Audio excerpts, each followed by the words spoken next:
Yo, what's going on, guys? In today's video, we're going to be going over the highest damage you can possibly get on Zane, pretty much. We're going to be talking about the skill Violent Momentum and why getting a class mod with a bunch of points in this skill is going to get you the most damage possible. Basically, this is a non-DLC bossing build because the Seein Dead is not the highest damage possible you can get on Zane, but it is a very good class mod and it works in this build. So before we get into it, don't forget to drop a like on the video and subscribe to the channel if you want to see more Borderlands 3 videos. And without further ado, let's just really get into it. So we are running a pretty simple and straightforward skill tree. We went all the way to seein red because this is for bossing. This is not a mobbing build. Now I also posted a non-DLC mobbing build. For those of you who don't have the DLC, that will be linked in the description. For those of you who do have the DLC, I suggest Sack Zane or Swiss Army Knife Zane, which will be linked in the description as well. Now for this skill tree, we wanted to focus on getting as many points into Violent Momentum as possible, and I'm going to show you guys a really cool class mod that's actually purple, that just has a bunch of points in Violent Momentum, and this one works. We'll talk about that in a second. But besides that, we got Violent Speed. We really focused on Violent Violence and Playing Dirty, because depending which weapon you're using, these two skills will allow you to basically one-shot or one-clip bosses a lot easier. The Violent Violence, just like you guys saw, we're using the Hyper Focus. This allows us to shoot more rounds while sliding, so this helps us really pump out the damage.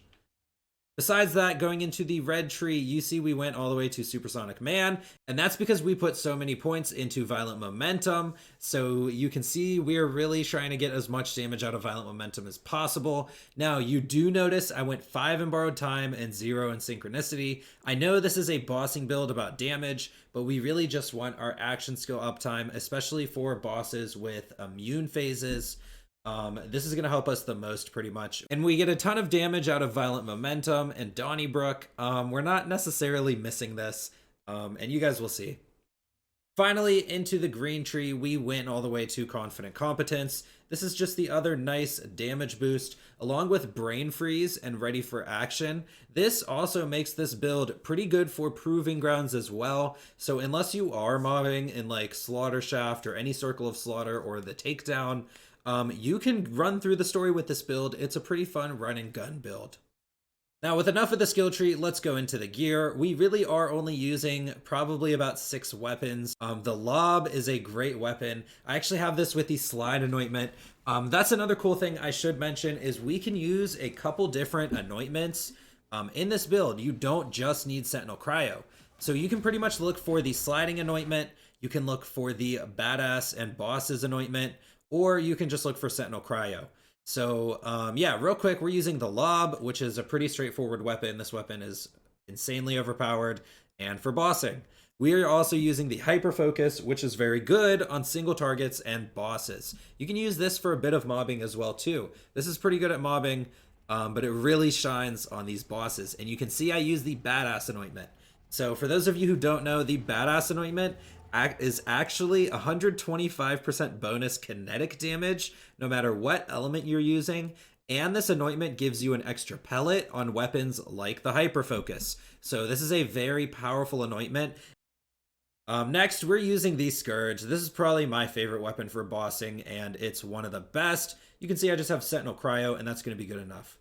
Then there is the Queen's Call with enough extra bonus elements and Playing Dirty active, and even something like a one-shotter shield. You can do crazy things with the Queen or King's Call, just element match to whatever boss you're fighting.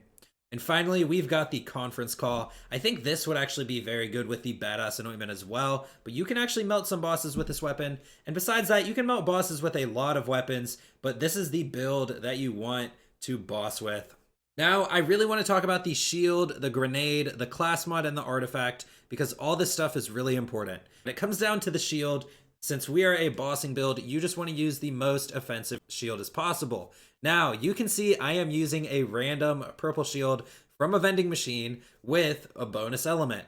This is what I used to kill Trant in all of the clips.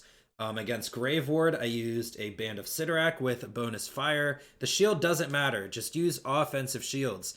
Amp shields like the Rerouter is good for the Scourge. Amp shields like the one-shotter is great for a weapon like the conference call. Amp shields are also amazing on the lob. So if you can get amp shields, then that's very good. But I do think the bonus elemental anointments are more important. And I kind of just wanted to show some gameplay without an amp shield because most, like, you know what I mean? Not everyone has amp shields. Anyways, in the grenade slot, it doesn't matter at all. Once again, just get anointments for action skill end. We're going to be activating our anointments in some pretty cool ways. Now, for the class mod, all that's important is we get as many points into violent momentum. This skill will add hundreds of percentages of gun damage while we are slide shooting. You guys have heard me say this time and time again. You want weapon-specific bonuses. So you can see this one has shotgun and SMG, and I have this other one that has pistol and heavy. Now, you can see on this class mod, we only have 3 points into violent momentum. On the other one, we have 4. But if I'm shooting a rocket launcher or a pistol, I want to wear this class mod. Now onto the artifact. The Snowdrift is insane on Zane. It basically doubles your violent momentum damage because this scales with all of your speed. Now the bonus you're looking on your artifact is area of effect damage or a Snowdrift splatter gun. Both of these are other multiplicative damage boosts that you can get on Zane. Good thing I have a Snowdrift splatter gun with AoE just to show you guys this all-in-one artifact. But just keep multiple class mods on you, keep multiple artifacts with the bonuses you're looking for the guns you're holding while bossing. And that is how you get the most damage on Zane possible right now. Those are all the multiplicative boosts. Anyways, let's talk about how to activate our anointments and let's talk about how to boss. So one thing we're using is the clone for Doppelbanger. We blow up the clone, boom, that activates seein red and our anointments, and our clone's going to be back pretty soon because we have a full shield and topped off.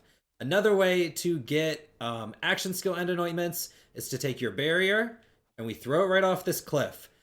People ask me what I'm doing all the time when I'm streaming and doing this. Basically, this activates our anointments on our grenade and shield, and it also activates seein red, and we get our barrier right back. Now, why is any of this important? Well, let's talk about how to fight a boss like Tyreen. She has lots of immunity phases, but you want to keep your kill skills and anointments active. So the first thing I want to talk about is a long drop. When there's a long drop like this and you try to deploy your clone and he can't land, the same thing happens. So that's what we're going to do. Activate our clone. He's ready for us again. We can activate him twice, basically. Now we have anointments and kill skills. We can shoot Tyreen with our badass anointed hyper focus, and it melts her immunity phase.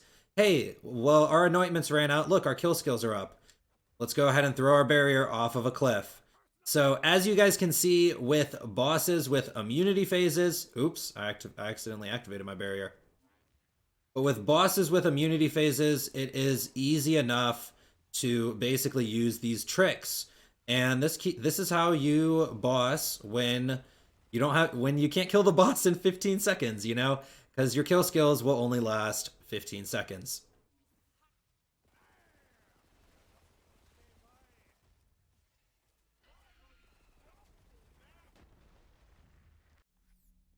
Now, let's just show one more boss with immunity phases, and we're actually going to use our clone and Doppelbanger, just to show that you can keep up your kill skills and anointments.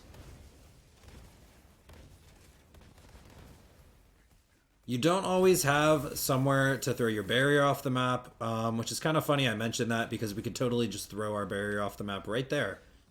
But it's no worry, and I just want to show some gameplay with the Doppelbanger. And as you can see, that is why I love the Scourge. We just knocked him right through his immunity phase. And we could have one-shot him if I aimed a little bit better, but there it is. And that is how you boss with this build.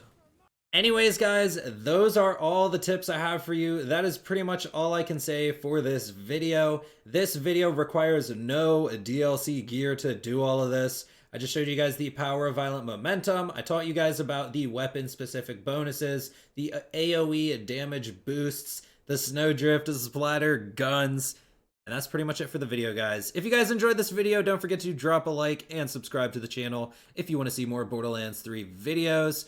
come check me out on twitch.tv/thickfillet_, where sometimes I work on this stuff live, or we just hang out and farm red chests for viewers to get free loot. Anyways, guys, that's it for me. I'll see you in the next one. I'm out.